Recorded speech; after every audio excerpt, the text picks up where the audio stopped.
దేవుని పరిశుద్ధమైన నామమునకు స్తోత్రములు. ఈ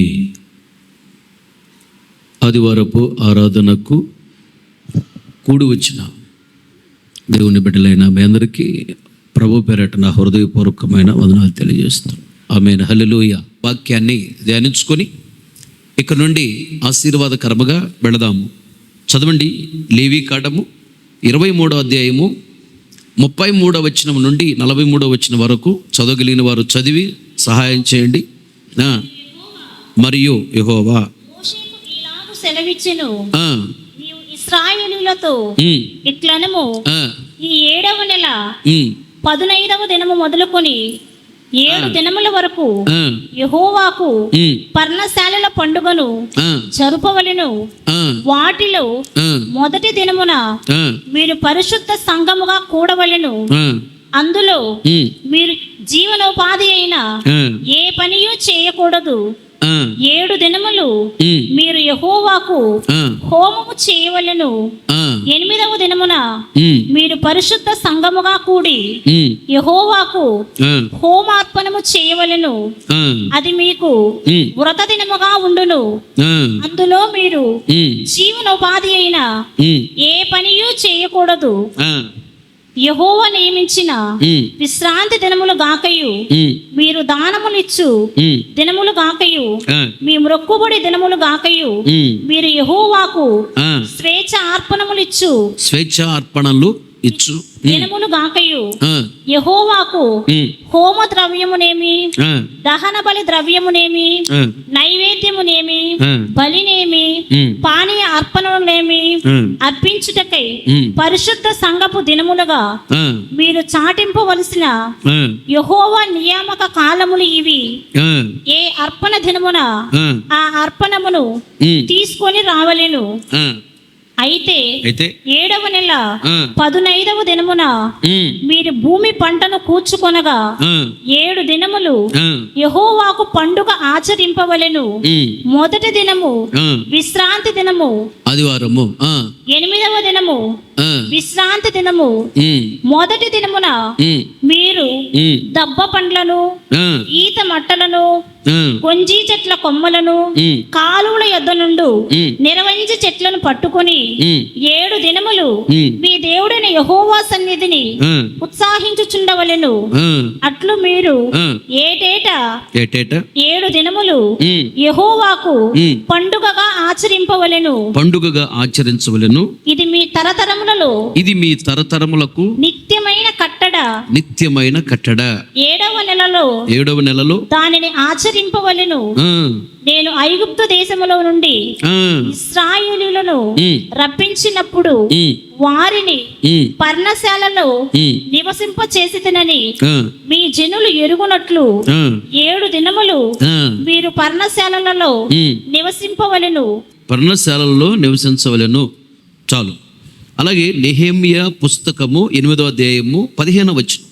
మరియు వారు తమ పట్టణములన్నింటిలోనూ యెరూషలేములోనూ ప్రకటన చేసి తెలియజేసినదేమనగా, మీరు పర్వతమునకు పోయి ఒలీవ చెట్ల కొమ్మలను, అడవి చెట్ల కొమ్మలను, గొంజి చెట్ల కొమ్మలను, ఈత చెట్ల కొమ్మలను, గుబురు గల వేరు వేరు చెట్ల కొమ్మలను తెచ్చి వ్రాయబడినట్లుగా పర్ణశాలలు కట్టవలెను.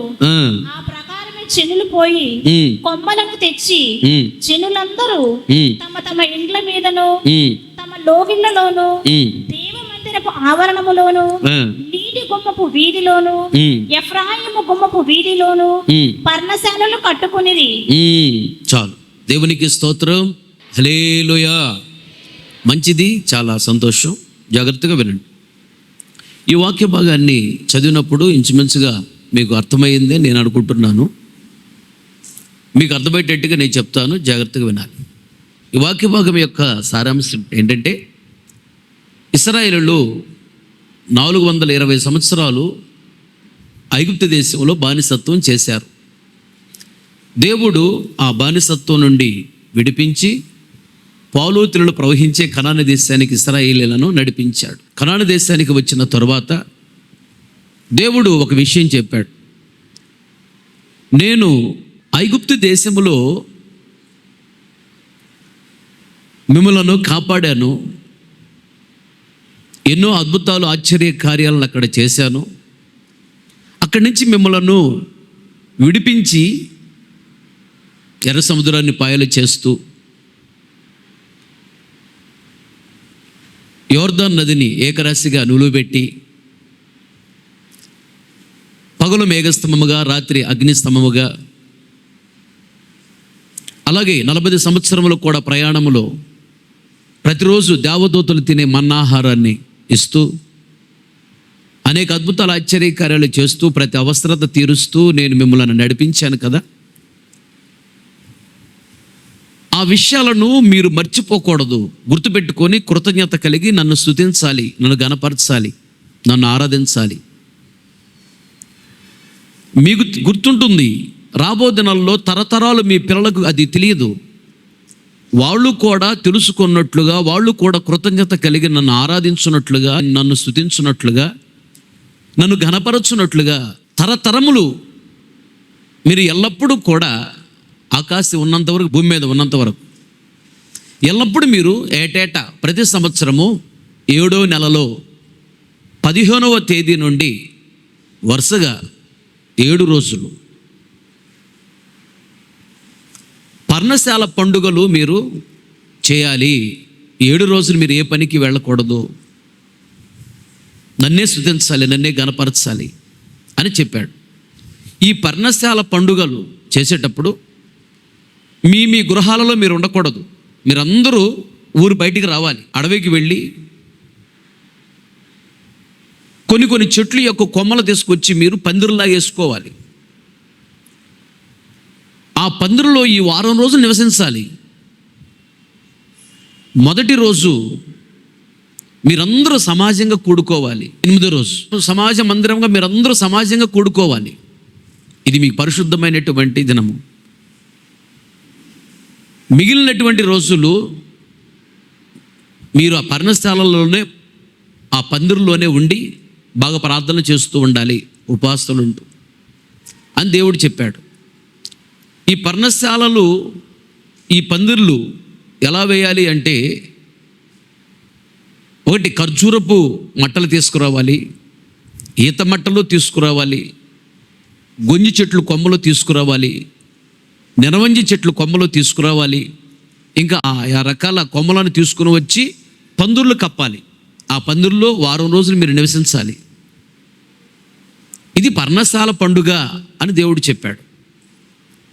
మొదటి రోజు మీరు నా సన్నిధికి మీరు వచ్చినప్పుడు ఇవి తీసుకొని రావాలి నన్ను ఆరాధించడానికి అని చెప్పాడు.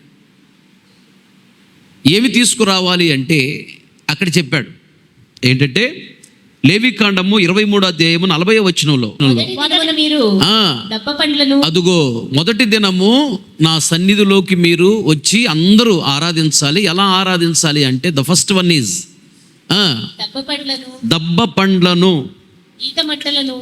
ఈత మట్టలను, గొంజి చెట్లు కొమ్మలను కాలువల యొద్ద నుండి నిరవంజి చెట్లను పట్టుకొని 7 దినములు మీ దేవుడైన యెహోవా సన్నిధిని ఉత్సహించుచుండవలెను. చాలు. దేవుని సన్నిధికి ఇవి తీసుకొని వచ్చి దేవుని సన్నిధిలో ఉత్సాహముగా దేవుణ్ణి ఆరాధించాలి. ఇది దేనికి సాదృశ్యంగా ఉన్నది అంటే, 7 దినాలు అంటాడు, పరిపూర్ణతకు సాదృశ్యం.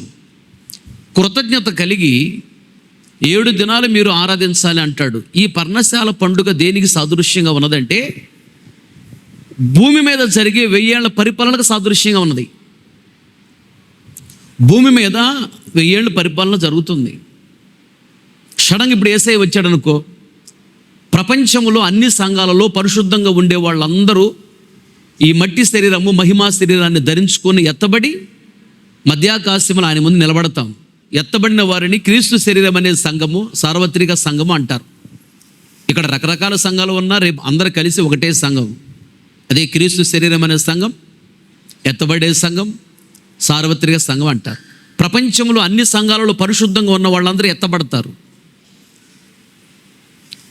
ఎత్తబడినటువంటి వారికి 7 సంవత్సరాల మధ్యాకాశంలో విందు ఉంటుంది. విందు అయిపోయిన తర్వాత వారందరినీ భూమి మీదకి తీసుకొస్తాడు దేవుడు. భూమి మీద తీసుకొచ్చిన తర్వాత 1000 సంవత్సరాల భూమి మీద పరిపాలన చేపిస్తాడు. ఆరంభంలో ఏదైనా తోటలో ఎలా ఉందో క్లైమేట్ అలా ఉంటుంది. నేను ఇంతకుముందు చెప్పున్నాను 1000 ఏళ్ళ పరిపాలన ఎలా ఉంటుందని. పంటలు చాలా బాగా పండుతాయి, సకాలంలో వర్షాలు కురుస్తాయి, మంచి వాతావరణం ఉంటుంది, గొడవలు ఉండవు, కొట్లాట్లు ఉండవు, తగాదులు ఉండవు, ఈర్ష్య ద్వేషాలు ఉండవు, కోర్టు కేసులు ఉండవు, పోలీసు కేసులు ఉండవు, హాస్పిటల్స్ ఉండవు, అవసరం లేదు. భూమి మీద యేసయ్య ఉంటాడు, అది సమాధాన రాజ్యం, గొడవలు ఉండవు, అంత సమాధానంగా ఉండేది. మనమే పరిపాలన చేసేది, 1000 సంవత్సరాల పరిపాలన చేస్తాం, అన్యులైన వారిని మనమే పరిపాలన చేస్తాం. పర్ణశాల పండుగ ఈ 1000 ఏళ్ల పరిపాలన సాదృశ్యంగా ఉన్నది. కృతజ్ఞత కలిగి దేవుని కొరకు మనం బ్రతకాలి, దేవుణ్ణి ఆరాధించాలి, దేవుణ్ణి స్తుతించాలి, దేవుణ్ణి గణపరచాలి. వారైతే ఐగుప్తు దేశంలో పడినటువంటి శ్రమలను వాటన్నిటి నుంచి దేవుడు విడిపించి కనాను దేశంలో చేర్చాడు. కృతజ్ఞత కలిగి వాళ్ళు పర్ణశాల పండుగ ఆచరించాలి. మనమైతే గడిచిన కాలమంతా ఎన్నో నిందలు, అవమానాలు, దరిద్రత, కరువు, కష్టాలు, కన్నీళ్ళు ఎన్నో దేవుని కొరకు అనుభవిస్తున్నాం. కాబట్టి వీటన్నిటి నుంచి విడిపించి 1000 ఏళ్ల పరిపాలనలో దేవుడు మనకి ప్రశాంతతనిస్తాడు. ఇదే భూమి మీద నెమ్మదినిస్తాడు, ఆరోగ్యాన్నిస్తాడు, ఆయుష్నిస్తాడు, కాపాడుతాడు. మనమే అధికారులుగా పరిపాలన చేస్తాం. ఈ పర్ణశాల పండుగ 1000 ఏళ్ల పరిపాలనగా సాదృశ్యంగా ఉన్నది. జాగ్రత్తగా వినాలి. రేపు పర్ణశాల పండుగ అనబడినటువంటి 1000 ఏళ్ల పరిపాలనలో మనం ఉండి పరిపాలన చేయాలి అంటే ముందుగా దేవుని సన్నిధికి వస్తున్న మనము ఎలా ఆరాధన చేయాలో దేవుడు చెప్తున్నాడు. పర్ణశాలలు కట్టుకొని మొదటి దినము 8వ దినము మీరందరూ సమాజముగా కూడాలి. దానిలో ఆ మొదటి దినము నా సన్నిధికి వచ్చి నన్ను ఆరాధించాలి. ఆ మొదటి దినం మీరు వచ్చినప్పుడు ఏమేమి తీసుకొని రావాలో చెప్పాడు. అలాగే దేవుని సన్నిధిలో దేవుణ్ణి ఆరాధించడానికి వస్తున్న మనము ఈ 4 తీసుకొని వచ్చి దేవుణ్ణి ఆరాధించాలి. మొదటిది ఏం తీసుకురావాలంటే మందిరానికి వచ్చేటప్పుడు దబ్బ పండ్లు. ఎంతమంది తెలుసు? మీలో ఎంతమంది తెలుసు దబ్బ పండ్లు? చేతులు ఎత్తండి. మీకు తెలిసిన దబ్బ పండ్లు వేరు, చేతులు తెలుసు. ఆ ప్రాంతంలో ఉన్న ఫలాలు వేరు, ఈ ప్రాంతంలో ఉన్న ఫలాలు వేరు. నేను కూడా దబ్బ పండ్లు అంటే అదే అనుకున్నాను, చిన్నప్పుడు తిన్నాం కదా అదే అనుకున్నా. దాన్ని ఇంగ్లీష్ బైబిల్లో చదివితే తుయిన్ అని ఉంది. తుయిన్ ఏంటి ప్రవ్వా ఇదని చెప్పేసి నెట్లో వెదిగితే ఈ ఫలాలు కాదవి, అవి చిన్ని చిన్నిగా ఉన్నాయి. దబ్బ పండు ఇంతలా ఉంటుంది కదా, మన దగ్గర ఉన్నాయి. వాటి టేస్ట్ వేరు, ఇవి టేస్ట్ వేరు. బైబిల్ రాసింది ఇంగ్లీష్లో నుంచి తెలుగులోకి ఎవరంటే రాయలసీమ బ్రాహ్మణ్స్ రాశారు. వాళ్ళు మన భాషలో రాశారు, వాళ్ళకి తెలియదు. ఆ ప్రాంతంలో ఉన్న ఫలాలు వేరు, ఈ ప్రాంతంలో ఉన్న ఫలాలు వేరు. ఇంగ్లీష్లో దాన్ని తుయిన్ అంటారు. వాటి టేస్ట్ వేరు. వాటిని దేనికి వాడతారంటే ఇంతే ఉంటాయి, చిన్న చిన్నగా ఉంటాయి, బెర్రీస్ లాగా. ఔషధ గుణాలు కలిగి ఉంటాయి, వ్యాధి నిరోధక శక్తిని ఇస్తాయి అవి. వాటి టేస్ట్ ఎలా ఉంటుందంటే వగరుగా, పులుపుగా, తీయగా, 3 రకాల టేస్ట్ ఉంటాయంట ఆ ఫలాల్లో. ఆ ఫలాలు తీసుకురావాలని చెప్పాడు దేవుడు. మందిరానికి వచ్చేటప్పుడు అవి తీసుకొని వచ్చి నన్ను ఆరాధన చేయాలి మీరు అన్నాడు. అవి మీ మంచి ఆరోగ్యాన్ని ఇస్తాయి, వ్యాధి నిరోధక శక్తిని ఇస్తాయి, పాడైపోయినటువంటి లివర్ని బాగు చేస్తాయంట, గట్ హెల్త్ని మెరుగుపరుస్తాయి. అనగా కడుపుకు సంబంధించినటువంటి మంచి ఆరోగ్యాన్ని ఇస్తాయంట ఆ ఫలాలు. ఔషధ గుణాలను కలిగి ఉంటాయి ఆ ఫలాలు. వాటిని తీసుకొచ్చి నా సన్నిధిలో మీరు ఆరాధన చేయాలంటాడు. దీని ఆత్మీయ అర్థం ఏంటంటే ఈ దబ్బ పండ్లు ఆరోగ్యాన్ని బాగు చేస్తాయి, ఆరోగ్యాన్ని పాడు చేయవు. మందిరానికి వచ్చేటప్పుడంట ఈ దబ్బ పండ్లు తీసుకొని వచ్చి దేవుడిని మన ఆరాధన చేయాలంట. దాని ఆత్మీయ అర్థం ఏంటంటే మనకు ఉండవలసిన మంచి మనస్సాక్షి, మంచి మనసు ఏంటంటే దబ్బ పండ్లలో ఉన్న క్వాలిటీ లాగా ఎదుటి వారిని బాగు చేసే మనసు ఉండాలి మనకి. దబ్బ పండ్లు పాడైపోయిన ఆరోగ్యాన్ని బాగు చేస్తాయి, ఆరోగ్యాన్ని పాడు చేయవు. అలాగే మనము కూడా ఆత్మీకంగా పాడైపోయిన వారిని బాగు చేయాలి. లోకములో మన స్నేహితులు ఉన్నారు, బంధువులు ఉన్నారు, లోకములో విచ్చలవిడికి తిరుగుతున్నారు. మందు తాగటం అని, అక్రమ సంబంధాలని, సినిమాలని, బూతులని, సిగరెట్లని, పాన్పరాగులని, రాజకీయాలని బాగా పాడైపోతున్నారు.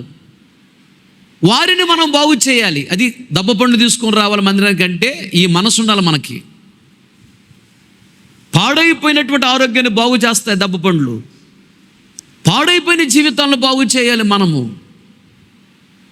నేను బాగున్నాను కదా, నా భర్త బాగున్నాడు కదా, నా భార్య బాగున్నారు కదా, మా పిల్లలు బాగున్నారు కదా, మేము బాగున్నాం చాలే అనుకోగాక తప్పది. అబ్రహామును దేవుడు పిలిచినప్పుడు అంటాడు, అబ్రహాం నేను నిన్ను గొప్ప చేస్తాను, నీ నామమును గొప్ప చేస్తాను, నీవు అనేక తరముల వారికి ఎలా ఉంటావు, ఆశీర్వాదముగా నుందువు, నీ ద్వారా భూలోకములో అన్ని తరాల వారు దీవించబడతారు, నువ్వు అనేక తరాలకి ఆశీర్వాదముగా ఉందువు అన్నాడు. మనం ఒక్కరమే దీవించబడాలని దేవుడు కోరుకోవట్ల, మన ద్వారా వేల మంది, లక్షల మంది దీవెనలోకి రావాలని దేవుడు కోరుకుంటున్నాడు. ఆమె నిన్న సాయంత్రం ఒక ఆయన ఫోన్ చేశాడు బెంగళూరు నుంచి. యూట్యూబ్లో చూశాడంట నా మెసేజ్లు. ఏడుస్తూ చెప్తున్నాడు సాక్షి, అయ్యా మీ వాక్యాలు వింటున్నాను యూట్యూబ్లో చూస్తే, ఆగా ఆదరించబడ్డానయ్యా, కన్యలలో ఉన్నా, దుఃఖంలో ఉన్నా, వేదంలో ఉన్నాను, ఓదార్చబడ్డాను, మెసేజ్ వింటున్నాను, చాలా బాగా చెప్తున్నారయ్యా వాక్యం, అసలు దేవుడు నాతోనే మాట్లాడినట్టుందయ్యా అని నేను చాలా సంతోషించాను. యూట్యూబ్లో పెడుతున్నాము, ప్రపంచంలో ఎక్కడ ఉన్నా తెలుగు వాళ్ళు వినొచ్చు, చూడొచ్చు, జీవితాలను బాగు చేసుకుంటారు. చెప్పిన వాక్యాన్ని బట్టి వాళ్ళ జీవితాలు బాగుపడుతున్నాయి అని నేను చాలా సంతోషిస్తున్నా. మన ప్రవర్తన, మన మాటల ద్వారా చెడిపోయిన జీవితాలు బాగుపడాలి. బాగున్న జీవితాలు పాడైపోకూడదు. చెడిపోయిన జీవితాలను మనము బాగు చేయాలి. దెబ్బ పండ్లు తీసుకొని మందిరానికి రావాలి అంటే దాని అర్థం అది, ఆత్మీయ అర్థం. సువార్త చెప్పి, వాక్యము చెప్పి ఎంతమందిని మందిరానికి నడిపించావు, ఎంతమందిని త్రాగుడి నుంచి విడిపించావు, ఎంతమందిని పాపం నుంచి విడిపించావు, ఎంతమందిని మందిరానికి నడిపించావు, ఇది దేవుడు చూస్తాడు. సువార్తను ప్రకటించు వాని పాదములు పర్వతముల మీద సుందరములు అన్నాడు దేవుడు. ఎత్తైన స్థితిలో పెడతాడంట, సుందరంగా పెడతాడంట. అంటే బహుగా దీవిస్తాడు దేవుడు, ప్రతి అవసరత తీరుస్తాడు. సువార్తను ప్రకటిస్తే శ్రమల నుండి విడుదల, సువార్తను ప్రకటించకపోతే శ్రమలు ఉంటాయంట. అయ్యో సువార్తను ప్రకటించని ఎడల నాకు శ్రమ అంటాడు అపోస్తలుడైన పౌలు గారు. అనేక మందికి మన దేవుని మాటలు చెప్పి అనేక మందిని దేవుని ఎద్దకు మనం నడిపించాలి. అలా నడిపించకపోతే నీకు శ్రమ, అలా నడిపిస్తే నీ శ్రమలన్నిటి నుంచి నువ్వు విడుదల పొందుతావు. ఆమె అనేక జీవితాల్లో మనం బాగు చేసే వారంగా ఉండాలి. అది దేవుని సన్నిధికి వచ్చి పోవటం కాదు. దేవుని సన్నిధికి వస్తున్న మనకుండవలసిన మనసు ఏంటంటే పాడైపోయిన జీవితాలను మనం బాగు చేయాలి, పరిశుద్ధతలోకి నడిపించాలి, యథార్థతలోకి నడిపించాలి, భక్తిలోకి నడిపించాలి. నీ మాటల ద్వారా ఏ ఒక్కరు మందిరానికి దూరం కాకూడదు, నీ ప్రవర్తన ద్వారా ఏ ఒక్కరు మందిరానికి దూరం కాకూడదు. నీ మాటల ద్వారా మందిరానికి దూరమైన వాళ్ళు కూడా మందిరంలో చేర్చబడాలి. నీ మాటల ద్వారా మందిరానికి వచ్చారా, ఆ దీవెన నీ మీద, నీ పిల్లల మీద ఉంటుంది. ఆమేన్, హల్లెలూయా. కనుక పర్ణశాల పండుగ ఆచరించే వారంగా ఉండాలి మనము కూడా ఆత్మీయంగా. ఏంటి ఆత్మీయ అర్థం అంటే దేవుని సన్నిధికి వచ్చినప్పుడు దెబ్బ పండ్లు తీసుకురావాలి, అనగా పాడైపోయిన ఆరోగ్యాన్ని బాగు చేస్తాయి. మనము కూడా పాడైపోయిన జీవితాలను బాగు చేసే వారంగా ఉండాలి. ఒక యూదుని చెంగుబొట్టుకొని 10 మంది వస్తారంట మందిరానికి. యూదుడు అనగా స్తుతించేవాడు. మనందరం ఆత్మీయంగా యూదులమేగా, దేవుని స్తుతించేవారమే కదా. మరి నీ ద్వారా 10 మంది మందిరానికి వచ్చారా? లెక్కేసుకో. 10 మందిని మందిరాన్ని నడిపించాలి. అప్పుడే నువ్వు పరలోక రాజ్యంలో ఉంటావు, అప్పుడే నువ్వు దీవించబడతావు, నువ్వు వాక్యానుసారంగా బ్రతుకుతున్నట్టు. కనుక పర్ణశాల పండుగలు ఆచరించే వారంగా ఉండాలి, అనగా దేవుని సన్నిధికి వచ్చి ఆరాధించాలి, దెబ్బ పండ్లు తీసుకురావాలి, అనగా పాడైపోయిన జీవితాలను బాగు చేసే వారంగా ఉండాలి. ఆమె అందుకని పేతురు రాసిన మొదటి పత్రిక 1:4-7 మీరు స్వస్థ బుద్ధి గలవారై ప్రార్థనలు చేయుటకు మెలకువగా ఉండుడి. అది స్వస్థ బుద్ధి అనగా మంచి బుద్ధి అని అర్థం. మనకు ఉండవలసిన మంచి బుద్ధి ఏంటంటే పాడైపోయినటువంటి జీవితాలను బాగు చేసేవారుగా ఉండాలి. అది ఒకటి. రెండోది, పర్ణశాల పండుగ ఆచరించాలి. దేవుని సన్నిధికి వచ్చి ఏమేమి తీసుకొని రావాలని చెప్తున్నాడు. ఒకటి, దబ్బ పండ్లను, అనగా దాని ఆత్మీయ అర్థం ఏంటంటే పాడైపోయిన జీవితాలను బాగు చేసేవారుగా ఉండాలి మనం. అది. రెండోది, అదే చదవండి 23:40 లేవికాండం. ఈత మట్టలు తీసుకురావాలంట. చాలు. దేవుని సన్నిధికి వచ్చినప్పుడు మనము ఈత మట్టలు తీసుకుని వచ్చి దేవుడిని ఆరాధన చేయాలి. ఈత మట్టలు అనగా దేనికి సాదృశ్యంగా ఉన్నదంటే ఈత చెట్టు నీతిమంతుడికి సాదృశ్యంగా ఉన్నది. అందరు చెప్పాలి. ఈత చెట్టు దేనికి సాదృశ్యము? ఖర్జూరపు చెట్టు, ఈత చెట్టు, తాడి చెట్టు, ఈ స్ట్రైట్గా ఎదిగేటువంటి చెట్లను నీతిమంతుడికి సాదృశ్యంగా ఉన్నవి. దేవుని సన్నిధికి వచ్చేటప్పుడంట ఈ ఈత చెట్లు యొక్క మట్టలను తీసుకొని వచ్చి ఆరాధన చేయాలంట. ఈత చెట్టు అనగా నీతిమంతుడు, నీతిమంతురాలు, నీతిమంతులుగా మార్చబడాలి, నీతిమంతులుగా బ్రతకాలి, అనేక మంది నీతిమంతులుగా మార్చాలి. నీతిమంతుడైన యేసయ్యని మనం అనుసరించాలి. ఇలా దేవుని సన్నిధికి వచ్చి దేవుడిని ఆరాధించాలి. నీతిమంతులుగా మార్చబడాలి. ముందు నీతిమంతులుగా మార్చబడటం అంటే దాని అర్థం ఏంటంటే పాపాన్ని ఒప్పుకొని విడిచిపెట్టి పాపము చేయనని తీర్మానం చేసుకొని పాపాలు క్షమించబడటానికి బాప్తిస్మం తీసుకోవాలి. అప్పుడు నువ్వు నీతిమంతుడు, నీతిమంతురాలుగా మార్చబడుతున్నావు. బాప్తిస్మం తీసుకోకపోతే నువ్వు నీతిమంతుడవు కాదు, నీతిమంతురాలువు కాదు. యేసు రక్తము చేత ఎవరు కడగబడతారో వారి నీతిమంతులు అని రోమిలికి రాసిన పత్రిక 5:9 ఉంటుంది.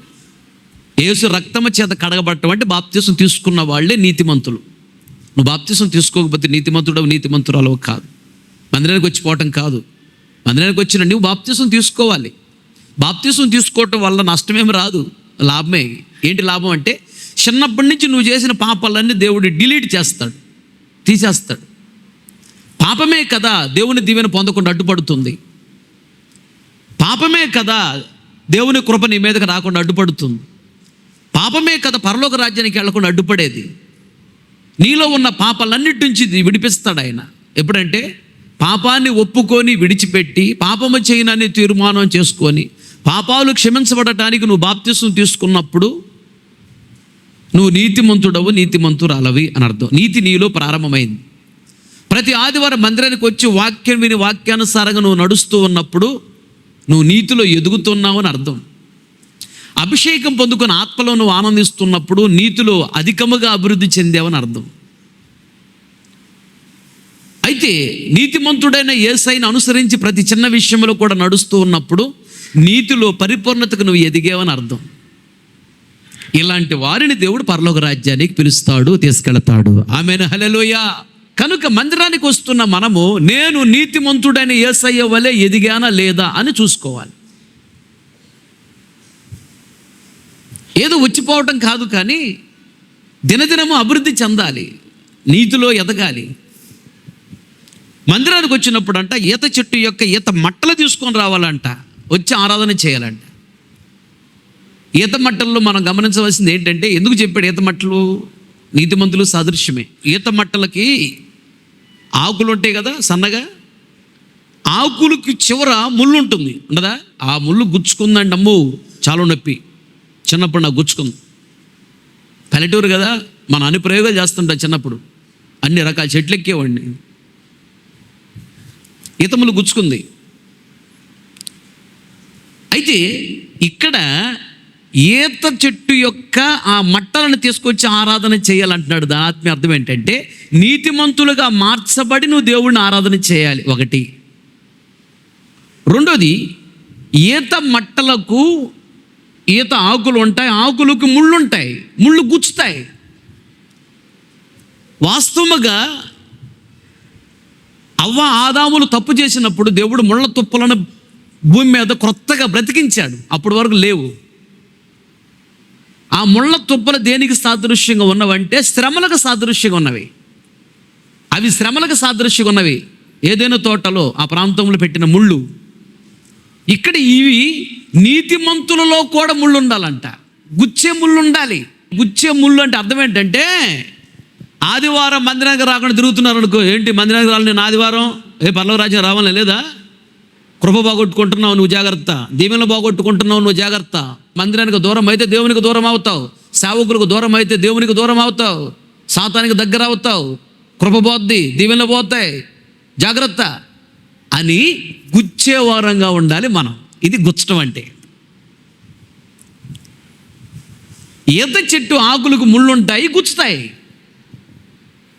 ఇది శ్రమపరచడం కాదు. అంటే వాళ్ళు చావాలని మనం గుచ్చకూడదు, వారు బ్రతకాలని మనం గుచ్చాలి. ఆమేన్, హల్లెలూయా. అలా నీతిమంతులమైన మన దగ్గర ముళ్ళు ఉండాలి, ఆ ముళ్ళుతో గుచ్చుతూ ఉండాలి. పిల్లలను కూడా గుచ్చాలి అప్పుడప్పుడు. తప్పు, అది చేయకూడదు, యేసయ్య కళ్ళు బాగొడతాడు, యేసయ్య కొడతాడు, జాగ్రత్త అని పిల్లలను గుచ్చుతూ ఉండాలి. అప్పుడప్పుడు నువ్వు భర్తను గుచ్చాలి, జాగ్రత్త, నువ్వు వాక్యానికి విరోధంగా నడుస్తున్నావు, దేవుడు తాట తీస్తాడు నిన్ను, గుచ్చాలి. అప్పుడప్పుడు భార్యను గుచ్చుతూ ఉండాలి, జాగ్రత్త, పండగ వచ్చింది అనగానే పండగకి మా అమ్మోళ్ళు రమ్మన్నారని విగ్రహాన్ని పండగకి వెళ్తానంటున్నావు, జాగ్రత్త అని గుచ్చుతూ ఉండాలి. అప్పుడప్పుడు నువ్వు అది చేస్తున్నావు, ఇది చేస్తున్నావు, దేవుని వాక్యానికి విరోధంగా చేస్తున్నావు అని భార్యను గుచ్చాలి ముళ్ళుతో. ఇక్కడ ముళ్ళు అంటే వాక్యం, ముళ్ళు అనే వాక్యంతో గుచ్చాలి.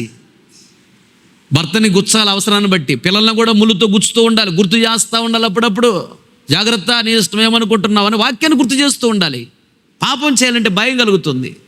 పాపంలో ఉన్న వాళ్ళు బయటకు వస్తారు, దానిలో నుండి దీవించబడతారు, ఘనపరచబడతారు, ఆశీర్వదించబడతారు.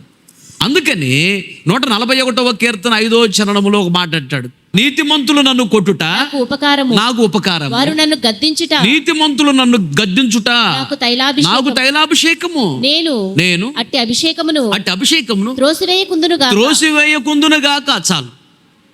దావీదు అంటాడు, నీతిమంతులైనటువంటి దైవజనులు నన్ను కొట్టాలి.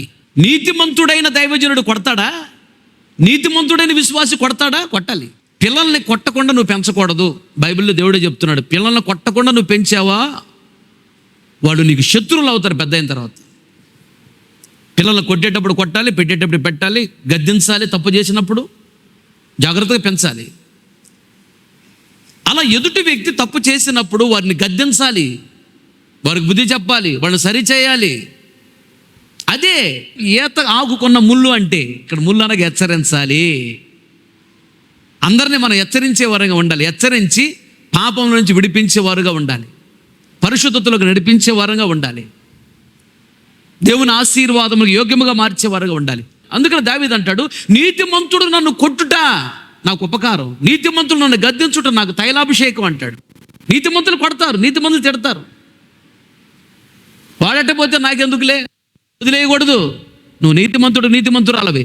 వారు తప్పు చేస్తున్నప్పుడు వాళ్ళని హెచ్చరించాలి. నీ దగ్గర ముళ్ళు ఉండాలి, హెచ్చరించే ముళ్ళు ఉండాలి.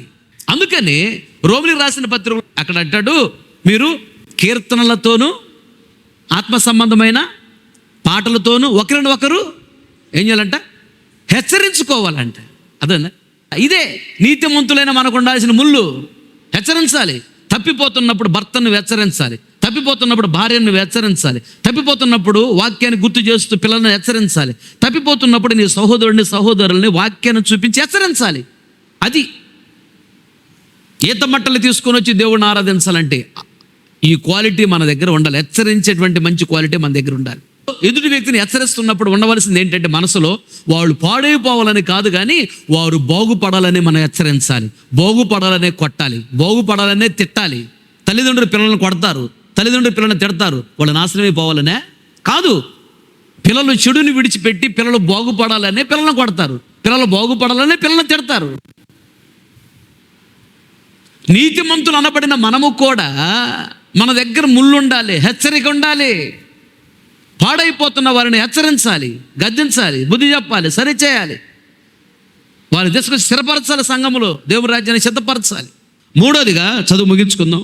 గొంజి చెట్లు కొమ్మలు తీసుకొచ్చి దేవుని సన్నిధిలో మనం ఆరాధన చేయాలంట. దీని ఆత్మీయ అర్థం ఏంటి?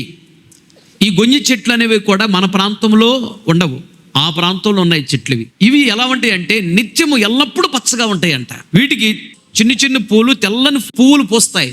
అవి ఒక పువ్వులాగా ఒంటరిగా ఉండవు, గుత్తులుగా ఉంటాయి అంట. పూలు పోస్తాయి, గుత్తులుగా ఉంటాయి అంట. తెల్లని పువ్వులు అనగా పరిశుద్ధతకు సాదృశ్యము, గుత్తులుగా ఉన్నటువంటి ఐక్యతకు సాదృశ్యం. గొంజి చెట్లు కొమ్మలు తీసుకొని వచ్చి దేవుని ఆరాధన చేయాలనగా, గొంజి చెట్లు ఎల్లప్పుడూ పచ్చగా ఉంటాయంట. అంటే మీ ఉద్యోగములో, వ్యాపారములో, చేతి పనిలో, కూలి పనిలో, పంట పొలాల్లో, చదువుల్లో, చేస్తున్న ప్రతి పనిలో, వెళుతున్న ప్రతి మార్గములో మీరందరూ ఎల్లప్పుడూ క్షేమంగా ఉండాలని దేవుడు కోరుకుంటున్నాడు. ఆమేన్ చెప్పండి అందరూ. ఆమేన్. ఈ గొంజి చెట్లు ఎల్లప్పుడూ పచ్చగా ఉంటాయంట. అంటే ఎల్లప్పుడూ మనం క్షేమంగా ఉండాలని దేవుడు కోరుకుంటున్నాడు. ఎల్లప్పుడూ క్షేమంగా ఉండాలి అంటే ఒకటి, దేవుని సన్నిధికి రావాలి ప్రతి ఆదివారం.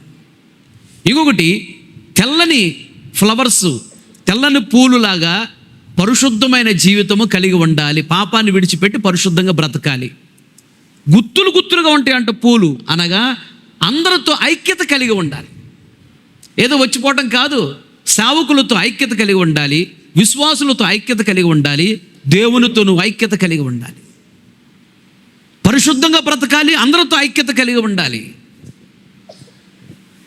కొందరికి మందిరానికి వచ్చే వాళ్ళతో సహవాసం ఉండదు, కానీ బయట లోకములు విచ్చలవిడిగా తిరుగుతూ ఉంటారే, వాళ్ళతో బలి ఫ్రెండ్షిప్. అదేంటో నాకు అర్థం కావట్లేదు. వాళ్ళతో ఏం మాట్లాడతారు, వాళ్ళతో ఏముండిద్దు. దేవుని మందిరానికి వచ్చే వాళ్ళతో ఉండదు ఫ్రెండ్షిప్. 24 గంటలకి వాళ్ళతోనే. నీవు అలా ఉన్నావు అంటే దుష్ట సాంగత్యము మంచి నడవడిని చెరుపుతుంది. నీవు లోకములో విచ్చలవిడిగి తిరిగే వాళ్ళతో మంచి ఫ్రెండ్షిప్ చేస్తున్నావు అంటే జరిగేది ఏంటి తెలుసా? రాబో దినాలు నువ్వు కూడా వాళ్ళకి మారిపోతావు. మోసపోకుడి. దుష్ట సాంగత్యము మంచి నడవడిని చెరుపున రాయబడు. అలాగే tell me your friend, I tell your character అని ఇంగ్లీష్లో సామెత. నీ స్నేహితుడు ఎవరో చెప్పు, నీవెవరో చెప్తానని. అంటే ఇద్దరు 6 నెలలు కలిసి తిరుగుతానంటే ఈడు వాడవుతాడంట, వాడు ఈడవుతాడంట. అంటే ఈడు బుద్ధులు వాడికి వస్తాయి, వాడు బుద్ధులు ఈడికి వస్తాయి. ఈడికి పట్టింది దెయ్యం వాడికి పట్టింది, వాడి దెయ్యం వీడికి పట్టింది. ఇద్దరు పాడైపోతారు. అందుకని లోకంలో విచ్చలవిడికి తిరిగే వాళ్ళతో స్నేహాలు, సహవాసాలు పెద్దగా ఉండకూడదు. ఎంతవరకు అంటే అంతవరకే. దేవుని మందిరానికి వచ్చే బిడలతో, భక్తి గల వారితో నీకు సహవాసం ఉండాలి, ఐక్యత కలిగి ఉండాలి. వాడు కులం ఏంటి, నా కులం ఏంటి, వాడు చదివేంటి, నా చదివేంటి, నా అందం ఏంటి, ఆమె అందం ఏంటంట, మా ఆస్తి ఏంటి, వాళ్ళ ఆస్తి ఏంటి అని ఇవన్నీ చూడగాక. ఇవన్నీ వేస్ట్. ఇవి ఏవి నేను దేవుని రాజ్యానికి తీసుకెళ్ళవు. చనిపోయినప్పుడు ఇవన్నీ ఏది మన వెంట రావు, మన దేవుని రాజ్యానికి తీసుకెళ్ళవు. ఇవి ముఖ్యం కాదు. పరిశుద్ధత ముఖ్యం, ఐక్యత ముఖ్యం. అందరితో ఐక్యత కలిగి ఉండి, ఎవరి మీద గుండెల కక్ష ద్వేషం ఉండకూడదు. పరిశుద్ధంగా బ్రతుకు, ఐక్యత కలిగి ఉండు. ఈ గొంజి చెట్లను చూసి మనం నేర్చుకోవాలి. దేవునికి స్తోత్రం చెప్పాలి గట్టిగా, హల్లెలూయా. అలాగే ఈ గొంజి చెట్లు ఆకులు ఉన్నాయి. ఇవి కూడా ఔషధ గుణాలను కలిగి ఉంటాయి. ఈ గొంజి చెట్ల యొక్క ఆకులను ఎండబెట్టి పొడి చేసి చిన్నపిల్లల శరీరానికి పూస్తారంట. పూసి ఆ తర్వాత స్నానం చేస్తారంట. చిన్నపిల్లల శరీరము మృదుగా ఉంటుంది కదా, సబ్బులు సోపులు ఏ పడితే అవి వాడకూడదు చిన్నపిల్లలకి. ఈ గొంజి చెట్ల యొక్క ఆకులను ఎండబెట్టి పొడి చేసి ఆ పొడిని మెత్తగా చేసి దానిని నీళ్ళలో కలిపి కొంచెం చిన్నపిల్లలకి పట్టిస్తారంట వంటికి. సున్నిపిండి ఎలా వాడతారు అలా వాళ్ళు. దానితో స్నానం చేస్తే శరీరం మీద ఉన్న మచ్చలు కానీ, శరీరానికి ఏదన్నటువంటి ఎలర్జీ కానీ, శరీరానికి ఉన్నటువంటి రుగ్మతులు కానీ, బలహీనతలు కానీ ఏది ఉన్నా అన్నీ పోతాయంట. శరీరం బాగుపడుతుందండి. చిన్నపిల్లల శరీరము మృదువుగా ఉంటుంది కదా, పాడైపోకుండా బాగుపడుతుంది. శరీరం ఆరోగ్యంగా ఉంటుందంట. అంటే చిన్నపిల్లల యొక్క ఆరోగ్యాన్ని కాపాడుతుంది గొంజి చెట్టు. చిన్నపిల్లల యొక్క చర్మాన్ని కాపాడుతుంది ఈ గొంజి చెట్టు యొక్క ఆకులు. దీని అర్థం ఏంటంటే 60 సంవత్సరాల వయసు ఉన్నా, 70 సంవత్సరాల వయసు ఉన్నా, 30 సంవత్సరాల వయసు ఉన్నా మందిరానికి వచ్చేవాళ్ళు క్రొత్తగా నువ్వు వచ్చి బాప్తీసం తీసుకున్నావు అంటే నువ్వు ఆత్మీయ జీవితంలో దేవుడి దృష్టిలో చిన్నపిల్లడివి. క్రొత్తగా దేవుడిని నమ్ముకున్నావు అంటే ఆత్మీయ జీవితంలో నువ్వు చిన్నపిల్లడివి. అలాంటి వారిని జాగ్రత్తగా దేవునిలోకి నడిపించాలి. వాళ్ళకి లేనిపోయి నువ్వు చెప్పి వాళ్ళ మనసును చెడగొట్టకూడదు. మీకు అర్థం కావడం కూడా చెప్తున్నా, వినండి.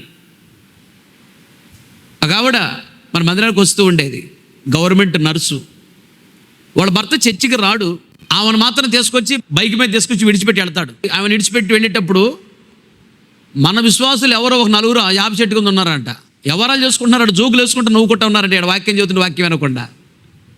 ఆయన నుండి ఏంటి లోపలికి వెళ్ళకుండా ఎక్కడున్నారు అంటే అప్పుడు వాళ్ళు అన్నారంట, ఏం చేస్తాడా ఆ పాస్టర్, ఎప్పుడు తిడతా ఉంటాడు, అందుకని ఆ లోపల గట్ట బయట బాగుంటుందిలే అన్నారా అని ఇక 4 కలిపి చెప్పారంట. అప్పటి నుంచి ఆయన కూడా వాళ్ళ భార్యని చర్చికి రాకుండా ఆపేశాడు. వాళ్ళ విశ్వాసులు బయట తిరుగుతున్నారు, లోపల ఇంట్లో నువ్వేంత దూరం పోతున్నావు ఏందని. వీళ్ళ మాటల ద్వారా ఒక భక్తి గల విశ్వాసి మందిరానికి దూరం అయిపోయి. వాళ్ళు ఎవరో నేను చెప్పను, కానీ వాళ్ళు ఆశ్చర్యకరంగా ఏమి లేరు. ఎప్పుడు కష్టాలు, కన్నీళ్ళు, దుఃఖాలు, నిందలు, అవమానాలు, సమస్యలతో ఉన్న రాత్రింబోలు కష్టపడుతున్నా. అది నేను చేయలే, వాళ్ళు చేసుకుంటున్నారు, ఆ విధంగా చేసుకున్నారు. క్రొత్తగా మందిరానికి వస్తున్నారంటే వాళ్ళు చిన్నపిల్లలు. గొంజి చెట్టు ఆకులంట చిన్నపిల్లల యొక్క చర్మ ఆరోగ్యాన్ని కాపాడుతున్నాయంట. క్రొత్తగా మందిరానికి వచ్చేవాళ్ళు చిన్నపిల్లలతో సమానం. వాళ్ళకి అసలు ఏం తెలియదు. నువ్వు ఏది చెప్తే అది నమ్ముతారు, అన్నీ అడుగుతారు. వయసు 70 సంవత్సరాలు 60 సంవత్సరాలు అయినా ఫోన్ చేసి, వాళ్ళు ఎంతటోళ్ళు అయినా ఫోన్ చేసి అన్నా అంటారు. నన్ను దేవుడి దేవ అన్న ఇల్లు కట్టుకున్నా కదన్నా, పాలు బెంగి చచ్చా అంటుంది. 90 సంవత్సరాల వయసు ఆమెకి, మా అబ్బాయి ఇల్లు కట్టుకున్నాడు, పాలు పొంగిచ్చొచ్చా అని అడుగుతుంది. అంటే ఆమెకు భక్తి గురించి ఏమీ తెలీదు. ఆత్మీయ జీవితంలో చిన్నపిల్ల, వయసులో 90 సంవత్సరాలు. మా నాయనమ్మ వయసు, అమ్మమ్మ వయసు అయినా ఆవిడ ఆత్మీయ జీవితంలో చిన్నపిల్ల. ఆవిడకేం తెలియదు. వాళ్ళకి మనం నేర్పించాలి భక్తి. వాళ్ళని చెడగొట్టకూడదు లేనిపోయి చెప్పి. దీని అర్థం ఇది. గొంజి చెట్లు ఆకులు తీసుకొని వచ్చి, గొంజి చెట్లు కొమ్మలు తీసుకొచ్చి దేవుని సన్నిధిలో మనం ఆరాధన చేయాలంట. గొంజి చెట్లు ఎల్లప్పుడూ పచ్చగా ఉంటాయి. మనం ఎల్లప్పుడూ క్షేమంగా ఉండాలనే దేవుడు ఆశపడుతున్నాడు. గొంజి చెట్లు తెల్లని ఫ్లవర్స్ని కలిగి ఉంటాయి. అనగా పరిశుద్ధమైనటువంటి జీవితం మనం కలిగి ఉండాలి. పరిశుద్ధతలో పరిపూర్ణతకి ఎదగాలి. ఫ్లవర్ అంటే మొగ్గగా ఉండిద్దా, తర్వాత అది వికసిస్తుంది ఫ్లవర్గా. దాని అర్థం ఏంటంటే పరిపూర్ణతకి ఎదగడం అర్థం. ఫ్లవర్ అంటే తెల్లగా ఉంటాయి ఫ్లవర్స్, ఓపెన్గా ఉంటాయి. అంటే పరిశుద్ధతలో పరిపూర్ణతకి ఎదగాలి. మందిరానికి వస్తున్న నీవు యేసు ప్రభు అంత పరిశుద్ధతకి ఎదగాలి. దాని అర్థం అది. తెల్లని ఫ్లవర్స్ ఉంటే ఒంటరిగా ఉండవు, గుత్తులు గుత్తులుగా ఉంటాయి అంటే అవి ఫ్లవర్స్ కూడా. కాయలు కూడా గుత్తులు గుత్తులుగా వస్తాయి. ఐక్యత, అందరితో నువ్వు ఐక్యత కలిగి ఉండాలి. ఎవరి మీద కక్ష ద్వేషం ఉండకూడదు. వాటి ఆకులు ఎండబెట్టి పొడి చేసి ఔషధ గుణాలు అంటే, చిన్న పిల్లలకి సోపులు ఏం వాడకూడదు కదా, మృదువుగా ఉండదు చర్మం, నీళ్ళలో కలిపి ఆ పౌడర్ పోసి స్నానం చేపిస్తారంట. శరీరం ఆరోగ్యంగా ఉండిద్ది అంట చిన్నపిల్లలకి.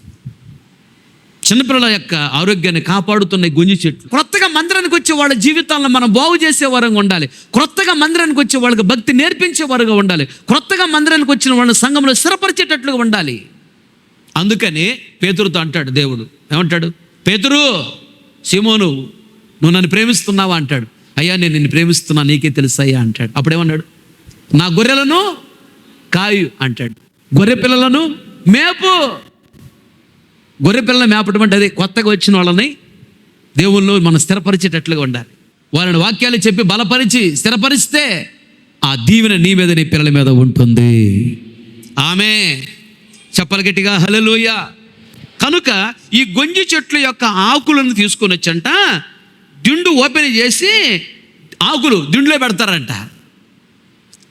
బెడ్ ఉంటుంది కదా, మనం పడుకునే బెడ్, అది ఓపెన్ చేసి ఆకులన్నీ బెడ్లో పెడతారంట. ఆకులు ఉన్నటువంటి దిండు తల కింద పెట్టుకొని పడుకుంటే తలకు ఆరోగ్యానికి మంచిదంట. పరుపులో పెట్టుకొని ఆకులు పరుపు మీద పడుకుంటే శరీరానికి ఆరోగ్యం మంచిదంట. తల అనగా ఆలోచన, ప్రశాంతమైన ఆలోచనలు ఇస్తున్నాయి గొంజి చెట్లు. మంచం మీద పడుకోవటం అంటే విశ్రాంతికి సాదృశ్యం. మంచి విశ్రాంతిని ఇస్తున్నాయి గొంజి చెట్లు, మంచి నెమ్మదిని ఇస్తున్నాయి గొంజి చెట్లు. గొంజి చెట్లు కొమ్మలు తీసుకొని వచ్చి దేవుణ్ణి మనం ఆరాధించాలి. అనగా మనం అనేక మందికి విశ్రాంతినిచ్చే వరంగా ఉండాలి. మన ద్వారా అనేక మందికి ప్రశాంతత రావాలి. మన ద్వారా అనేక మందికి నెమ్మది కలగాలి. దిండులో ఆకులు పెట్టుకొని తల కింద పెట్టుకొని పడుకుంటారంట. తల ఆరోగ్యంగా ఉండాలని, ఆలోచనలు ప్రశాంతంగా ఉండాలని, మంచి నిద్ర రావాలని. అలాగే ఆలోచన, మంచి ఆలోచన కలిగి నడుచుకునే వారముగా ఎదుటి వారిని మనము తీర్చిదిద్దాలి. దిండు అంటే అది ప్రశాంతత. అలాగే అనేక మందికి నెమ్మదిని కలిగించే వారంగా ఉండాలి. పరుపులో పెట్టుకొని పడుకుంటారంట ఆకులు. దేవునికి స్తోత్రం. చెప్పాలి గట్టిగా హల్లెలూయ. కనుక వాళ్ళు పర్ణశాలలు వేసుకొని పర్ణశాలలో పండుగ ఆచరిస్తారు ఇశ్రాయేలీయులు ప్రతి సంవత్సరం 7వ నెలలో 7 రోజులు. ఈ పర్ణశాల పండుగలో దేవుని సన్నిధిలో కూడినప్పుడు వాళ్ళు ఈ 4 తీసుకొని వచ్చి ఆరాధన చేస్తారంట. ఒకటి చెప్పాను, చెప్పండి ఏంటది? దబ్బ పండ్లు అనగా చెడిపోయిన జీవితాలను బాగు చేసే వారంగా ఉండాలి. రెండోది చెప్పాను, ఈత చెట్లు అనగా నీతిమంతులుగా మార్చబడాలి. మన దగ్గర ఏముండాలి? ముళ్ళు అనగా హెచ్చరిక, ఎదుటి వారిని హెచ్చరించి దేవుల్లో స్థిరపరిచే వారంగా ఉండాలి మనము. మూడో చెప్పి ఇప్పుడే ఏంటది? గొంజి చెట్లు. గొంజి చెట్టు ఎల్లప్పుడూ పచ్చగా ఉంటుంది. మనం ఎల్లప్పుడూ క్షేమంగా ఉండాలని దేవుడు కోరుకుంటున్నాడు. తెల్లని ఫ్లవర్స్ ఉంటాయి అనగా పరిశుద్ధతలో పరిపూర్ణతకు ఎదిగే వారుగా ఉండాలి. గుత్తులు గుత్తులుగా ఉంటాయి అంటే అందరితో ఐక్యత కలిగి ఉండాలని చెప్పాను. ఆకులు ఎండబెట్టి పొడి చేసి చిన్నపిల్లలకి నీళ్ళల్లో కలిపి అది రాసి స్నానం చేపిస్తారు. ఆరోగ్యానికి చాలా మంచిది. కొత్తగా మందిరానికి వచ్చే వాళ్ళని మనము సంఘములో స్థిరపరిచేవారుగా ఉండాలి. దిండులో పరుపులో పెట్టుకుంటారంట ఆకులు, ఆరోగ్యానికి చాలా మంచిదంట. పరుపులు అనగా విశ్రాంతి కలిగించే వారంగా ఉండాలి. తల అనగా ఆలోచన, దేవునికి ఇష్టమైన ఆలోచనలు కలిగి నడుచుకునే వారుగా మనం తీర్చిదిద్దాలి విశ్వాసులను. ఆమె చివరికి ఒక మాట చదవండి, ముగించుకుందాం. 23వ అధ్యాయం 40వ వచనం. కాలవల యొద్ద యుండు నిరవంజి చెట్లను పట్టుకొని రావాలి. కాలవల యొద్దనున్న నిరవంజి చెట్లను తీసుకొని కొమ్మలను తీసుకొని వచ్చి ఆరాధన చేయాలంట. ఎక్కడుంటాయి అంటే ఇవి అమ్మా? కాలువల నిరవంజి చెట్లు నీళ్ల యొద్ద ఎదుగుతూ ఉంటాయి. శరగ చెట్లు తెలుసు కదా మీకు. ఆ శరగ చెట్ల యొక్క ఆకులు ఎలా ఉంటాయి అలా ఉంటాయి ఇవి. ఈ నిరవంజి కొమ్మలతోనే ఆయన బంధించింది. ఎవరైనా సంసోనుడు బంధించింది ఈ నిరవంజి ఆకులతోనే. అవి పొడుగ్గా ఉంటాయి, గట్టిగా దృఢత్వం కలిగి ఉంటాయి. జాగ్రత్తగా గమనించాలి. ఈ నిరవంజి యొక్క చెట్ల కొమ్మలు తీసుకొని వచ్చి దేవుడిని ఆరాధన చేయాలి అంటారు. అంటే నిరవంజి చెట్లు ఎక్కడ ఎదుగుతాయంటే నీటిలో బాగా ఎదుగుతాయంట. అంటే దాని అర్థం ఏంటంటే చదవండి, 1 కీర్తన 1వ అధ్యాయము 1వ వచనం నుంచి 3వ వచనం వరకు. దుష్టుల ఆలోచన చొప్పున నడువక, దుష్టుల ఆలోచన చొప్పున నడువక, పాపుల మార్గములో నిలువక, అపహాసకులు కూర్చున్న చోటను కూర్చుండక, యెహోవా ధర్మశాస్త్రమును ఆనందించుచు దివారాత్రము దానిని ధ్యానించువాడు ధన్యుడు. అతడు నీటి కాలువల అదుగో నీటి కాలువల ఒడ్డున నాటబడినదై ఆకువాడక తన కాలమందు ఫలమిచ్చు చెట్టు వలె ఉండును. అతడు చేయునదంతయు సఫలమగును. చాలు. నిరవంజి చెట్లు ఎల్లప్పుడూ నీళ్లు ప్రవహించే కాల ఒడ్డున ఉంటాయి. ఒంటరిగా ఎక్కడ ఉండవై. ఈ అడవితమ చెట్లు ఏడబడతాడు బ్రతుకుతాయి. నిరవంజి చెట్లు ఎల్లప్పుడూ నీటి కాలువల ఒడ్డునే ఉంటాయి అంట. అలాగే నీరు అనగా వాక్యం. ఎల్లప్పుడూ వాక్యానుసారమైన జీవితం చేస్తూనే మనం ఉండాలి. ప్రతి ఆదివారం మందిరానికి రావాలి, వాక్యాన్ని జాగ్రత్తగా వినాలి, వాక్యాన్ని గుండెల్లో దాచుకోవాలి. వీలైతే వాక్యాన్ని నువ్వు రాసుకోవాలి. నీకు చదివిచ్చాడా? చదువుకున్నావా? రాసుకో, నోట్స్లో చెప్పేవి జాగ్రత్తగా. నువ్వు ఎప్పుడు చదివిన వాక్యం అలాగే ఉండేది. దాని వ్యాఖ్యానం నీకు తెలియదు. వ్యాఖ్యానం నేను చెప్తాను, ఎక్స్ప్లెనేషన్ నేను ఇస్తాను నీకు, దాని ఆత్మీయ అర్థం ఏంటో అది నువ్వు రాసుకోవాలి. తర్వాత ఎప్పుడైనా బైబిల్ చదువుతున్నప్పుడు నీకు అర్థం కాకపోతే దీని ఆత్మీయ అర్థం ఏంటబ్బా అని అన్న ఒకసారి చెప్పాడు కదా అని ఆ నోడు చూస్తూ అక్కడ ఉండిద్ది దాని ఆత్మీయ అర్థం. రాసుకోవాలి. అది మంచి లక్షణం, రాసుకోవడం అనేది. నిరవంజి చెట్లు కొమ్మలు తీసుకుని వచ్చి దేవుని ఆరాధన చేయాలంట. అనగా నిరవంజి చెట్లు ఎల్లప్పుడూ నీళ్ళ దగ్గరే ఎదుగుతాయి. అలాగే మనము కూడా నీరు వంటి వాక్యం ఎల్లప్పుడూ నీళ్లు ప్రవహించే కాల ఒడ్డున మనం ఉండాలి. అనగా ఎల్లప్పుడూ బైబిల్ బాగా చదవాలి, వాక్యాన్ని బాగా వినాలి, వాక్యాన్ని గుండెల్లో దాచుకోవాలి, వాక్యానుసారంగా నడుస్తూ ఉండాలి. అప్పుడు నువ్వు ఎలా ఉంటావంటే ఉద్యోగం కోసం వెళ్ళినా, వ్యాపారంలోకి వెళ్ళినా, పంట పొలంలోకి వెళ్ళినా, చదువుకోవటానికి వెళ్ళినా, ఎక్కడికి వెళ్ళినా నీవు చేయనిదంతా సఫలమవుతుంది. గట్టిగా చప్పట్లు కొడుతూ దేవుని నామమున మహిమపరచు. గట్టిగా నువ్వు చేయనిదంతా సఫలమవుతుంది, విఫలము కాదు. నిరవంజి చెట్ల కొమ్మలు తీసుకొని మందిరానికి వచ్చి నువ్వు ఆరాధన చేయాలి. అనగా అవి ఎల్లప్పుడూ నీళ్ళ దగ్గర ఉంటాయి. నిరవంజి చెట్లు అంటే మన ఆత్మీయ జీవితానికి సాదృశ్యం. వాక్యాన్ని ఎల్లప్పుడూ బాగా చదవాలి, వాక్యాన్ని వినాలి, వాక్యాన్ని గుండెల్లో దాచుకోవాలి, వాక్యానుసారంగా బ్రతుకుతూ ఉండాలి. నీరు అంటే వాక్యం. రెండోదిగా నీరు అంటే ప్రార్థనా జీవితం. ప్రార్థనా జీవితం కూడా తప్పనిసరిగా ఉండాలి. ఒక ఉదయం చేసే ప్రార్థనే కాదు, టైం దొరికితే మధ్యాహ్నం కూడా కూర్చోవాలి ప్రార్థనలో, లేదా సాయంత్రం కన్ఫామ్గా నువ్వు ప్రార్థన చేయాలి. బయటికి వెళ్ళినా ఎక్కడికి వెళ్ళినా ప్రార్థనాపూర్వకంగా వెళ్ళాలి. ఏ పని మీద వెళ్తున్నా ప్రార్థనాపూర్వకంగా నువ్వు వెళితే ఆ ప్రాంతంలో ఉన్న దెయ్యాలన్నిటిని జయించుకొని క్షేమంగా ఇంటికి రాగలవు. ప్రార్థన అనగా ఇంట్లో చేసేదే కాదు ప్రార్థన. బయటికి వెళ్ళేటప్పుడు కూడా ప్రార్థనాపూర్వకంగా వెళ్ళాలి. దేవుని పాటలు పాడుకుంటే దేవుని పాటలు వింటూ వెళ్ళాలి, ప్రార్థనాపూర్వకంగా వెళ్ళాలి, ప్రార్థనాపూర్వకంగా ఇంటికి రావాలి. అప్పుడు ఎక్కడా సాతాను నిన్ను ముట్టలేడు, ఎక్కడా నువ్వు పాపలో పడవు, పరిశుద్ధంగా ఉంటావు. నిరవంజి చెట్ల కొమ్మలు తీసుకుని వచ్చి ఆరాధన చేయాలి. నిరవంజి చెట్లు ఎల్లప్పుడూ నీళ్లు ప్రవహించే కాలం ఒడ్డున ఉంటాయి, అవి ఎదుగుతూ ఉన్నాయి. అది కావాలి దేవునికి. అనగా నీరు అనే వాక్యానుసారమైన జీవితం ఉండాలి, నీరు అనే ప్రార్థనా జీవితం నీకు ఉండాలి, నీరు అనే అభిషేకము కూడా నీకు ఉండాలి. జీవజలముల ఓట అనగా పరిశుద్ధాత్మ అభిషేకన సాదృశ్యం. నీరు అంటే పరిశుద్ధాత్మ అభిషేకన సాదృశ్యం. ఈ 3 అనుభవాలు కలిగి నువ్వు దేవుని మందిరానికి వచ్చి దేవుని ఆరాధన చేయాలి. అప్పుడు ఎలా ఉంటావంటే నీటి కాలువల ఒడ్డున నాటబడిన చెట్టు ఎల్లప్పుడూ పచ్చగానే ఉంటుంది. తగిన సమయంలో అది పుష్పిస్తుంది, చిగురిస్తుంది, ఫలిస్తుంది. క్షేమంగా ఉంటావు, పుష్పిస్తావు, మంచి సాక్ష్యం కలిగి ఉంటావు, ఫలిస్తావు, బహుగా దీవించబడతావు. చెట్టు ఎదిగిన తర్వాత నీడనిస్తుంది అంటే నీ ద్వారా అనేక మంది దీవించబడతారు, నీ ద్వారా నీ పిల్లలు దీవించబడతారు, నీ ద్వారా నీ వంశము దీవించబడుతుంది, నీ ద్వారా నీ వీధి దీవించబడుతుంది, నీ ద్వారా నీ స్నేహితులు దీవించబడతారు, నీ ద్వారా నీ బంధువులు దీవించబడతారు, నీ ద్వారా నీ పేటల వాళ్ళు దీవించబడతారు, నీ ద్వారా నీ ఊర్లో ఉన్నవాళ్ళు దీవించబడతారు, నీ ద్వారా రాష్ట్రము దేశం అనే దీవించబడుతుంది. ఆమె చెప్పండి అందరూ ఆమె. హల్లెలూయా. కాలువ ఒడ్డున ఉన్న చెట్టు బాగా ఎదుగుతుంది. 1 చిగురిస్తుంది, నిరీక్షణ కలిగి ఉంటావు. 2 పుష్పిస్తుంది, మంచి సాక్ష్యం కలిగి ఉంటావు. పుష్పించినప్పుడు సువాసన వస్తుంది కదా, మంచి సాక్ష్యం. 3వది ఫలిస్తుంది, నువ్వు బహుగా దీవించబడతావు. 4వది నీడనిస్తుంది, బాగా ఎదిగిన చెట్టు. నీడ అంటే నీ ద్వారా అనేక మంది దీవించబడతారు, దానికి మంచి పేరు వస్తుంది, అనగా ఘనత వస్తుంది నీకు. ఇన్ని అనుభవాలు, అన్ని అనుభవాలు చెట్టుకు రావడానికి కారణము ఎల్లప్పుడూ నీళ్లు ప్రవహించే కాలం ఒడ్డున ఉంది ఆ చెట్టు. అలాగే ఎల్లప్పుడూ నీళ్లు ప్రవహించే కాలువ అనగా నీరు అనే వాక్యానుసారం జీవితం, నీరు అనే ప్రార్థన జీవితం, నీరు అనే అభిషేకము కలిగి ప్రతి ఆదివారం మందిరానికి వచ్చి వాక్యాన్ని విని వాక్యానుసారం బ్రతుకుతూ ఉంటే నువ్వు ఈ విధంగా దీవించబడతావు. నీవు చేయనిదంతే సఫలమవుతుంది, విఫలము కాదది. ఏ పని ప్రారంభించినా విజయమే, ఘనతే, దీవెనే. మోకరించండి, ప్రార్థన చేస్తూ. జీవము గల యేసయ్యా, సర్వశక్తి కనికరము గల దేవా, స్తోత్రం స్తోత్రం స్తోత్రం. ఎంతైనా నమ్మదగిన దేవుడు, ఈ మధ్యాహ్న కాల సమయంలో ఆత్మస్వరూపిగా మా మధ్యకి దిగివచ్చి మీద ఆస్తుడిగా నన్ను మరుగుపరచి సంఘముతో తేటగా ఆదరిస్తూ, ఓదారుస్తూ, బలపరుస్తూ, తృప్తిపరుస్తూ, సేద తీరుస్తూ, హెచ్చరిస్తూ మీరు మాట్లాడిన ప్రతి మాటను బట్టి స్తోత్రం స్తోత్రం స్తోత్రం. ఇశ్రాయేలీయులు కృతజ్ఞత కలిగి ఐగుప్తు నుంచి మీరు విడిపించారు దేవా. కృతజ్ఞత కలిగి మర్చిపోకుండా తరతరాలు కూడా కనాను దేశానికి వెళ్ళిన తర్వాత పర్ణశాలల పండుగ ఆచరించాలని అడవికి వెళ్ళి కొన్ని చెట్ల యొక్క కొమ్మలను తీసుకొని వచ్చి ఆరాధన చేయాలి.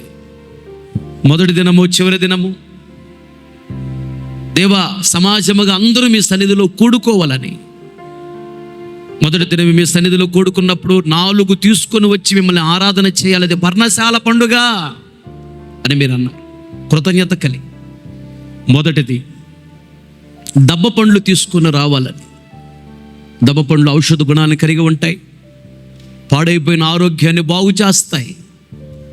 అలాగే ప్రభువా, పాడైపోయిన జీవితాలను బాగు చేసే వారంగా మేము ఉండాలి. అలాంటి స్వభావముతో మీ మందిరానికి రావాలని మీరు నేర్పించినందుకు స్తోత్రం. రెండోదిగా ఈత చెట్ల యొక్క కొమ్మలను తీసుకుని వచ్చి మీ సన్నిధిలో ఆరాధన చేయాలని చెప్పారు. ఈత చెట్లు కొమ్మలు అనగా నీతిమంతులకు సాదృశ్యం. పాపాన్ని విడిచిపెట్టి పాపము చేయనని తీర్మానం చేసుకొని పాపాలు క్షమించబడటానికి బాప్తిస్వం తీసుకొని అదే నీతిమంతుడిగా మార్చబడుట. ప్రతి ఆదివారం మందిరానికి వచ్చి వాక్యాన్ని విని వాక్యానుసారంగా బ్రతకాలని, నీతిలో ఎదగటమని, నీతిమంతులుగా మార్చబడిన మేము, నీతిమంతులుగా ఎదుగుతున్న మేము ఈత ఆకులకు ముళ్ళు ఉన్నట్టుగా నీతిమంతులైన మాకు ముళ్ళు ఉండాలి. ఇది ఎదుటి వారిని బాధ పెట్టే ముళ్ళు కాదు, ఎదుటి వారిని కష్టపెట్టే ముళ్ళు కాదు, ఎదుటి వారిని శ్రమల పాలు చేసే ముళ్ళు కాదు, ఎదుటి వారిని హెచ్చరించే ముళ్ళు మాలో ఉండాలని, ఎదుటి వారిని హెచ్చరించి నీ వైపు త్రిప్పే ముళ్ళు, నీలో స్థిరపరిచే ముళ్ళు, నీ రాజ్యానికి సిద్ధపరిచేటువంటి ముళ్ళు అనే హెచ్చరిక మాలో ఉండాలని మీరు నేర్పించినందుకు స్తోత్రం స్తోత్రం స్తోత్రం. కనుక నీతిమంతుల తల మీదకి ఆశీర్వాదాలు వస్తాయని, నీతిమంతులు కలుగు ఆపదలు అనేకములో అయినను వాటన్నిటి యెహోవా విడిపించున్నది. ఎప్పుడైతే మేము ఈ విధముగా పాపములో దిగజారిపోతున్న వారిని, లోకములో కలిసిపోతున్న వారిని, దేవా ముళ్ళని హెచ్చరిక కలిగి మేము ఎదుటి వారిని హెచ్చరించి నీ సన్నిధికి ఎప్పుడైతే నడిపిస్తామో మేము బహుగా దీవించబడతామని, ఆపదలు ఎన్ని వచ్చినా వాటన్నిటి మేము విడుదల పొందుతామని మాట్లాడినందుకు స్తోత్రం. మూడోదిగా గొంజి చెట్లు కొమ్మలను తీసుకుని వచ్చి మీ సన్నిధిలో ఆరాధన చేయాలి. అనగా గొంజి చెట్ల యొక్క కొమ్మలలో ఉన్న ఆత్మీయ అనుభవాన్ని కలిగి ఉండాలని మీరు మాకు నేర్పిస్తూ వచ్చారు. అవి ఎల్లప్పుడూ పచ్చగా ఉంటాయి. మేము కూడా ఎల్లప్పుడూ క్షేమముగా ఉండాలని మీరు కోరుకుంటున్నారు. తెల్లని పువ్వులను కలిగి ఉంటాయి. అనగా పరిశుద్ధతలో నీకు కలిగిన పరిపూర్ణతకు మేము ఎదగాలని మీరు కోరుకున్నారు. దేవా స్తోత్రం. నీకు కలిగిన పరిశుద్ధతలో, నీకు కలిగిన పరిపూర్ణతకు మేము ఎదగాలయ్యా, మమ్మల్ని ఎదిగించండి ప్రార్థన చేసుకుని బ్రతిమలు ఆడుకొని పరిశుద్ధతలో పరిపూర్ణతకు మేము ఎదగాలని మీరు మాట్లాడిన స్తోత్రం. పువ్వులు గుత్తులు గుత్తులుగా ఉంటాయి, ఒక చోట ఒంటరిగా ఉండవు. అనగా అందరితో ఐక్యత కలిగి ఉండాలని, పరిశుద్ధత కలిగి ఉండాలి, అందరితో ఐక్యత ఉండాలి. ఏ ఒక్కరితో కూడా ఐక్యతను పోగొట్టుకోకూడదు, కక్షాద్వేషాల గుండెల్లో ఉండకూడదని మీరు మాకు నేర్పించారు. అలాగే ఆకులు ఔషధ గుణాలు కలిగి ఉంటాయి. గొంజి చెట్ల యొక్క ఆకులను ఎండబెట్టి పొడి చేసి నీళ్ళలో కలిపి ఆ ముద్దను చిన్న పిల్లల యొక్క శరీరానికి పట్టించి స్నానం చేయించిన శరీరం ఆరోగ్యంగా ఉంటుంది, రుగ్మతలు తొలగిపోతాయని మేము మాట్లాడుతూ వచ్చాం. అనగా కొత్తగా మందిరానికి వచ్చేవాడు చిన్నపిల్లలతో సమానం. వాళ్ళని ఆత్మీయ జీవితం ఎదిగించే వారంగా ఉండాలి, వారిని బాగు చేసేవారుగా మేము ఉండాలి. గుంజి చెట్ల యొక్క ఆకుల్లాగా ఉండాలి. గుంజి చెట్ల యొక్క ఆకులు దిండులోను పరుపులోను పెట్టుకొని పడుకుంటారని, అవి ఆరోగ్యానికి చాలా మంచిదని. అలాగే పరుపు అనగా విశ్రాంతి, దిండు అనగా ప్రశాంతత, మంచి ఆలోచన. ఎదుటి వారికి మంచి ఆలోచనలు మేము నేర్పించే వరంగా ఉండాలని, ఎదుటి వారిని విశ్రాంతిని పరలోక రాజ్యాన్ని సిద్ధపరిచే వరంగా ఉండాలని, నెమ్మది విశ్రాంతిలోకి మేము నడిపించే వారుగా ఉండాలని, గుంజి చెట్లను చూసుకుని అవి మేము నేర్చుకోవాలని నేర్పించినందుకు స్తోత్రం. నాలుగవదిగా నిరవంజి చెట్ల యొక్క కొమ్మలను తీసుకొని వచ్చి నిన్ను ఆరాధన చేయాలన్నారు. అనగా నిరవంజి చెట్లు నీళ్ళ యొద్ద ఎదుగుతాయి. అలాగే నీరనే ప్రార్థనలో ఎదగాలి, నీరైన వాక్యంలో ఎదగాలి, నీరైన అభిషేకాలు మేము ఎదగాలని నేర్పించారు. గడ్డిలో కూడా ఆగక ఎదుగుతాయి.